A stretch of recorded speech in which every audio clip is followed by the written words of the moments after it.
Temos agora, para avançar do Brasil, Dr. Sérgio Pereira. Vocês vão entender porque é que também é tão importante, passando para lá do Atlântico, e entendermos certas situações. Então vou passar, a Cláudia vai apresentar. Olá, boa tarde, Brasil. Temos muitas pessoas a mandar mensagem desde o Brasil e então temos connosco também o Dr. Sérgio Araújo Pereira, que é farmacêutico bioquímico, doutor em Biologia Molecular e Celular pela Fundação Oswaldo Cruz, do Rio de Janeiro. Atualmente é pesquisador, visitante do Laboratório de SIDA e Imunologia Molecular da Fundação Oswaldo Cruz, do Rio de Janeiro, e é mestre de Reiki. Olá, Sérgio, boa tarde. Olá, Sérgio, boa tarde. Olá, boa tarde. Podemos começar? Vou aqui abrir a... Já okay, está. Já está.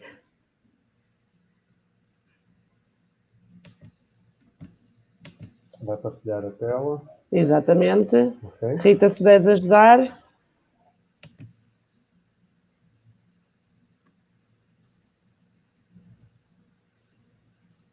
Conseguem ver? Sim, sim.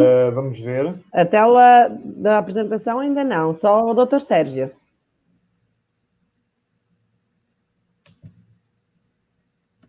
Não está ainda, Sérgio? Não. Não. Quer que a Rita ponha?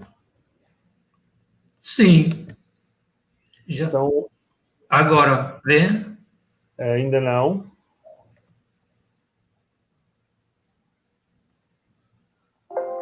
Já está. Só um momento. Sérgio, a Rita já partilhou. Só um momento. Só um momento, por favor. Agora. Obrigado. Ok, obrigado. Boa tarde a todos. Primeiramente, gostaria de agradecer pelo convite a Nuno Nunes, a Cláudia, a Rita, a toda a equipe da Associação Portuguesa de Reiki, a João Guimarães, que tive a oportunidade de conhecê-lo graças ao Sensei Johnny De Carli, meus agradecimentos a ele também, que nos levou no ano passado no 10º Congresso Nacional de Reiki da Associação Portuguesa, que foi realizado em Faro, nesse mesmo período, 26 de outubro, portanto, completando um ano que estive em Portugal, e hoje, de forma remota, estou aqui novamente, mas muito feliz, muito satisfeito em poder participar e compartilhar essa maravilha que é o Reiki com todos vocês.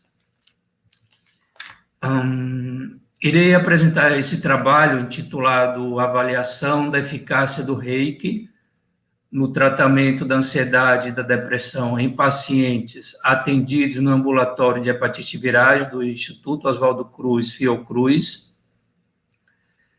O ambulatório de hepatite virais é um ambulatório de referência no Brasil, onde atende aproximadamente 3.000 pacientes por ano, oferecendo acompanhamento, testes sorológicos, moleculares e encaminhamento para obtenção dos medicamentos para o tratamento.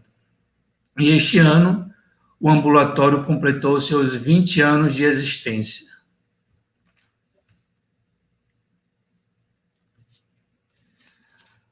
Como o nosso tempo é bastante curto, irei fazer uma pequena introdução, bem sucinta, sobre as hepatites virais.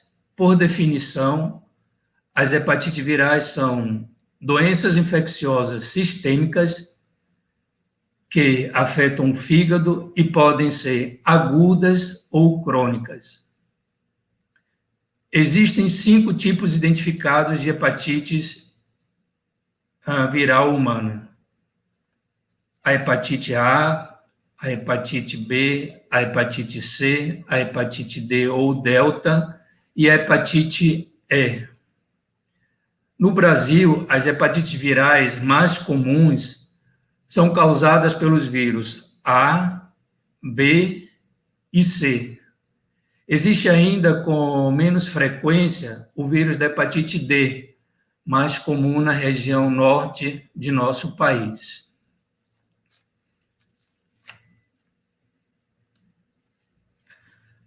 As infecções pelos vírus das hepatites C e B constituem um grave problema de saúde pública devido às complicações decorrentes da doença hepática crônica, como a cirrose hepática e o carcinoma hepatocelular. Segundo a Organização Mundial de Saúde, aproximadamente 71 milhões de pessoas no mundo estão cronicamente infectadas pelo HCV, sendo que 80% desses indivíduos infectados cronificam, de 20% a 30% desenvolvem cirrose hepática, de 1% a 4% desenvolvem hepatocarcinoma, levando assim cerca de 400 mil óbitos por ano, principalmente devido à cirrose hepática e suas complicações como carcinoma hepatocelular. Vale lembrar aqui que não existe vacina para o HCV. Portanto, a prevenção é o melhor remédio. Por outro lado, hoje, a cura é possível com a porcentagem acima de 90%, graças aos novos medicamentos de última geração.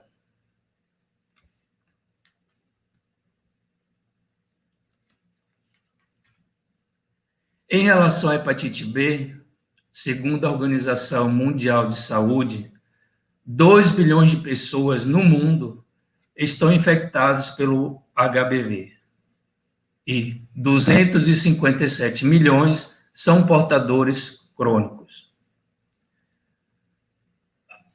5% dos indivíduos infectados cronificam, de 20% a 30% desenvolvem cirrose hepática e ou hepatocarcinoma, e cerca de 887 mil óbitos por ano, principalmente devido à cirrose hepática e suas complicações como carcinoma hepatocelular.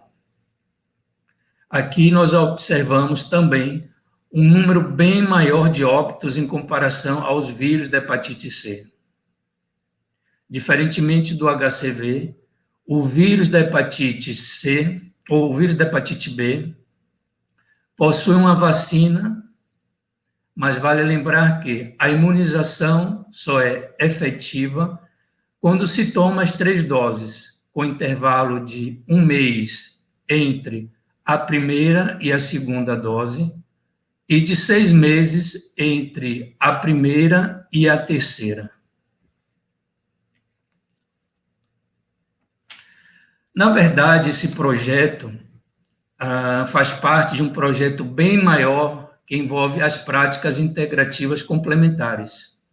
E em 2017, ele foi submetido e aprovado pelo Comitê de Ética da Fundação Oswaldo Cruz, do Rio de Janeiro. A partir daí, então, nós implantamos no ambulatório de hepatites e oferecemos, além do reiki, a auriculoterapia, yoga, meditação, acupuntura e crânio sacral.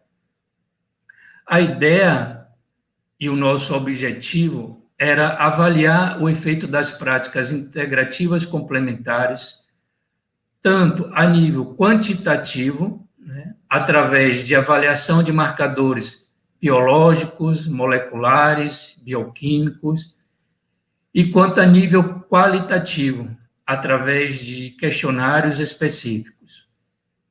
Entretanto, infelizmente, nós não conseguimos financiamento para desenvolver o estudo quantitativo. Realizamos somente a parte qualitativa. Por que, então, nós resolvemos desenvolver esse projeto? Porque nós sabemos que, na literatura, vários estudos têm demonstrado que os sintomas de ansiedade, depressão, mialgia, fadiga, são frequentes nas patologias médicas crônicas, podendo ocasionar redução da qualidade de vida e interferir na evolução clínica. como podemos encontrar nos trabalhos de Diogo Teles Correia, de 2009, e Yang, em 2004. Em 2017, Fonte e seus colaboradores demonstraram que os pacientes infectados pelos vírus da hepatite B e C, por exemplo, apresentavam elevada prevalência dessas sintomatologias e seus mecanismos ainda não estavam bem esclarecidos, né? Além disso, os medicamentos clássicos para os tratamentos devem ser utilizados com muita cautela devido aos riscos de hepatotoxicidade, demonstrado nos trabalhos de Zickman e colaboradores em 2003 e O'Brien e colaboradores em 2001. Então, decidimos por que não oferecer e aplicar as práticas integrativas complementares nesses pacientes. O objetivo principal desse estudo piloto foi investigar se a técnica do Reiki pode ser responsável pelo alívio da ansiedade e depressão em pacientes atendidos no ambulatório de hepatites virais do Instituto Oswaldo Cruz, do Rio de Janeiro. A nossa população foi constituída, no total, por 20 indivíduos, 4 pacientes HCV positivo e 16 sem infecção.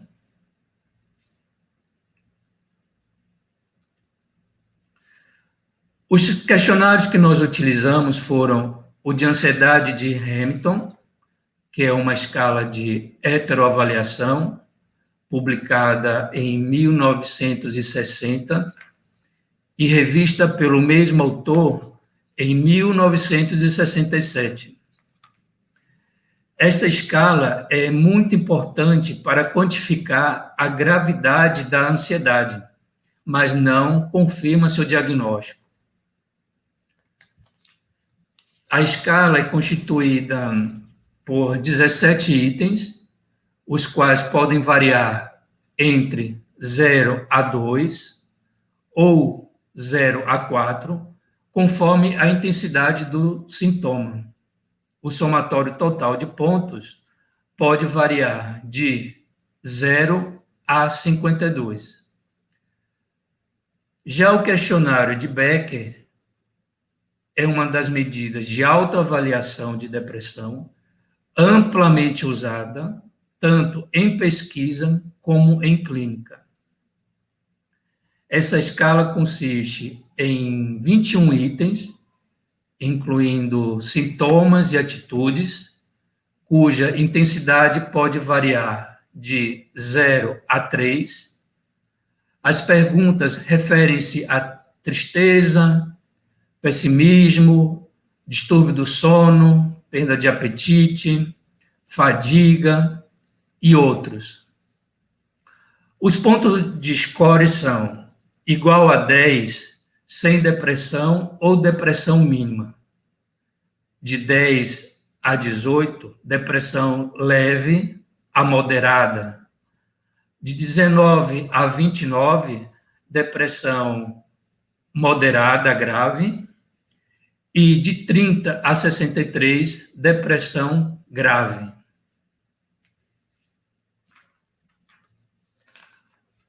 No primeiro momento, o paciente passa por uma entrevista pela médica responsável para uma avaliação e aplicação do termo de consentimento esclarecido, o TCLE, e obtenção da assinatura do mesmo, concordando em participar do estudo. Logo em seguida, é realizada a aplicação dos questionários de ansiedade Hamilton e Becker, e aí, então, o paciente está apto a receber a primeira sessão do Reiki. No final de 8 sessões, é aplicado novamente os questionários com 8 sessões, 16 sessões e 24 sessões. E, por fim, nós realizamos a análise dos resultados através do programa estatístico RStudio.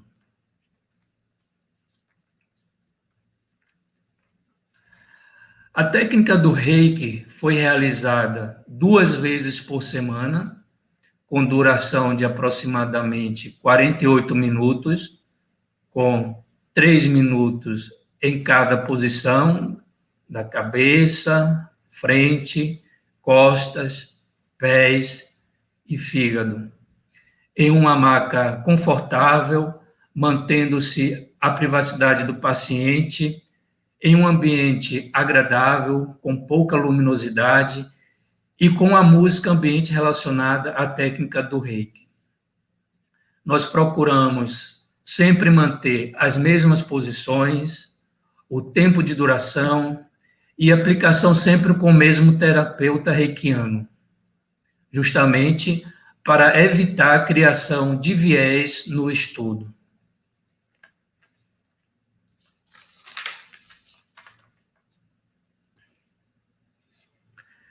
Nessa tabela, como vocês podem observar, o que nós encontramos foi que, nos resultados da escala de ansiedade de Hamilton, apresentou uma diminuição dos scores mensurados tanto da média como da mediana.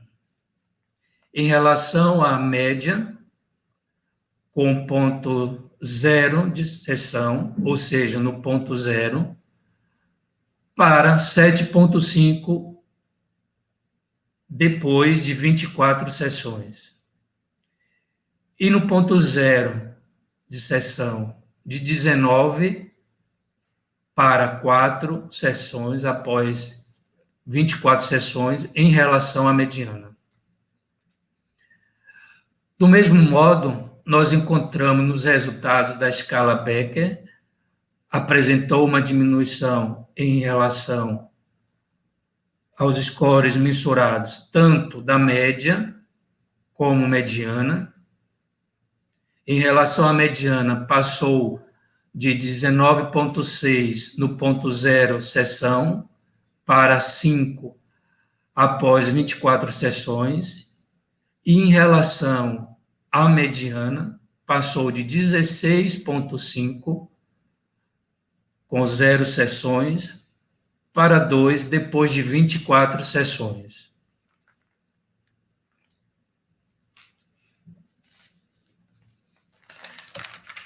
Quando nós analisamos os scores categorizados, pareando os valores dos scores mensurados com as sessões, nós encontramos um valor significativo igual a 0,005 em relação à ansiedade de Hamilton.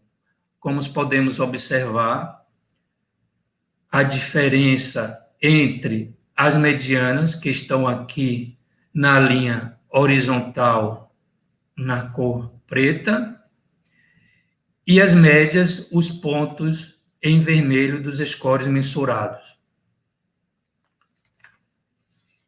Nós também encontramos um valor significativo, P menor que 0,001, em relação à escala de Becker.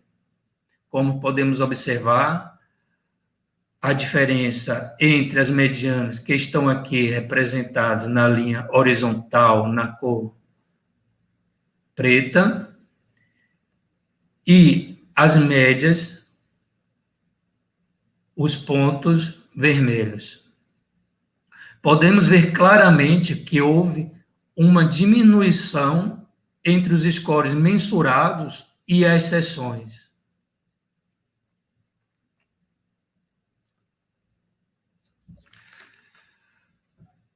As nossas conclusões foram: o resultado da técnica do Reiki demonstrou que há uma relação significativa entre o número de sessões e os níveis de depressão, P menor que 0,001, e ansiedade P igual a 0,005.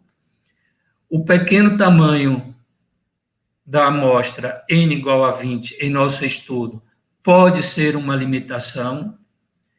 Entretanto, a técnica do Reiki sugeriu evidências significativas que pode ser eficaz como prática integrativa complementar, inócua, de baixo custo no tratamento da depressão e ansiedade e, consequentemente, uma melhora da qualidade de vida desses pacientes.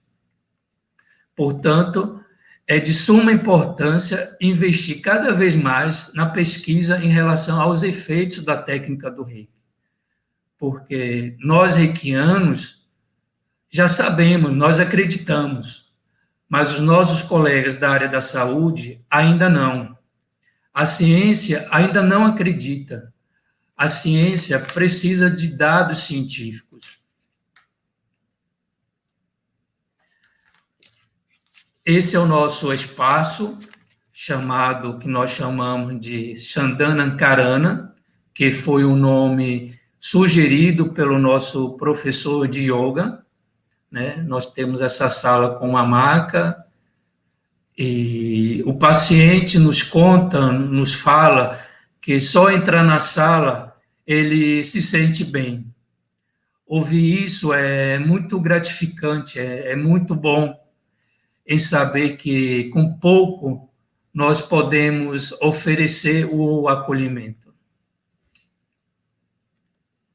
Eu gostaria de agradecer toda a equipe médica, a doutora Lia Laura, a doutora Lia, a doutor José Henrique Piloto, a doutora Flávia Moura, a doutor Marco Horta, toda a equipe do ambulatório de hepatite virais do IOC, que trabalharam diretamente ou indiretamente para o desenvolvimento desse trabalho.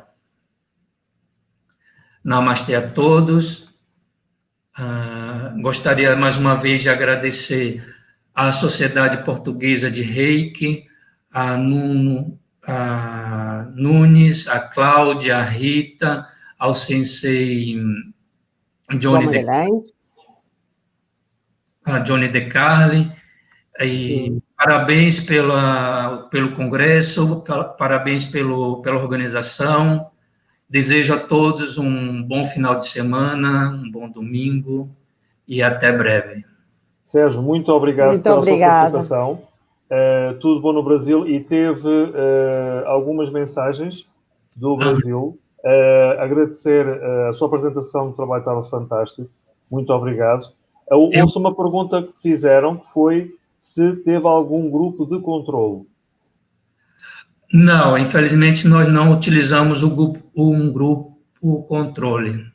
Nós utilizamos pessoas infectadas e não infectadas, mas não utilizamos um grupo controle em que não se foi aplicado o Reiki. Ok, obrigada. Sim, muito obrigado mais uma vez. Eu que agradeço, muito obrigado, até em breve. Deus, até breve, obrigada. Obrigado, até breve. Foi espetacular, e a pesquisa sempre importante e sempre a avançar com a medicina é o complemento, não é? E agora